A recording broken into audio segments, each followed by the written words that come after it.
I would never have expected myself to end up in hospital with something other than a broken bone. He was hallucinating. You would kind of catch him on his own, thinking, why me? Why has this happened to me? My whole body was really heavy. It was so hard for me to walk, and then it just went blank.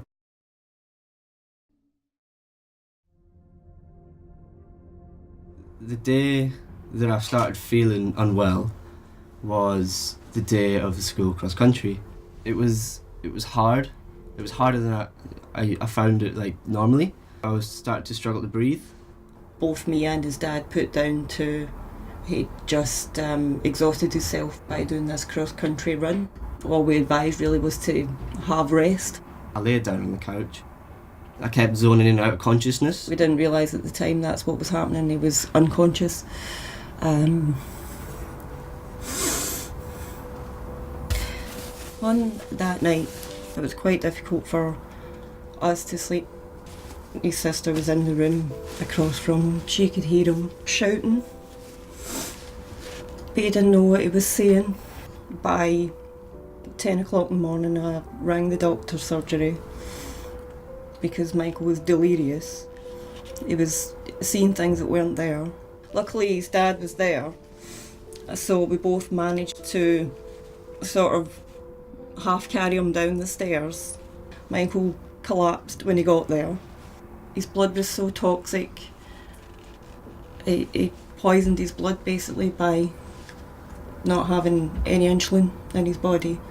He had to get taken away in an ambulance. I went with him in the ambulance. 2 days later he woke up in the hospital. He doesn't remember anything. He had a tube in his stomach because the contents of his stomach were poison and that could have killed him. He kept pulling it out. He didn't know what it was. Unconscious maybe 20 hours of the day. And the hours that he was conscious, he just kept trying to pull things out. He had tubes in everywhere. I woke up and I saw the lights and I saw my family. They looked all really worried. They looked at me and they said, "You've got diabetes." And I was like, I looked at them, I smiled and I went, "Is that it?" I thought it would be something far more serious than diabetes.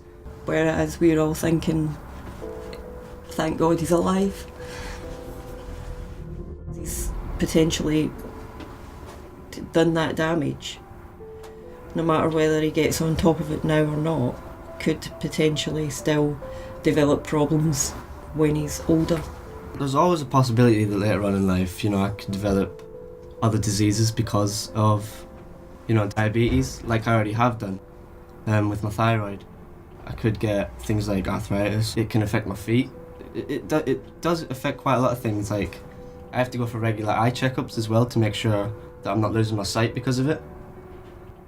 It gets easier to manage if you know what you're doing. And he does know what he's doing, he just needs to do it better. I would say that I manage it moderately. I wouldn't say that I'm the best at it. I manage it enough to keep me happy in myself. He needs to keep on top of giving himself insulin, checking his blood regularly, or he will develop complications later on in life. I wouldn't say it held me back. I haven't been limited in any way in doing anything I wanted to do. Yeah, he has achieved a lot. He managed to come out with 14 GCSEs when he sat them. We're obviously very proud of him, as we are all our children. He doesn't let it stop him from doing what he wants to do. He has a better social life than anybody I've ever known. It's not about what you have, it's about what you do. He's just an overall normal teenager. That's how I describe Michael, the most normal teenager I know.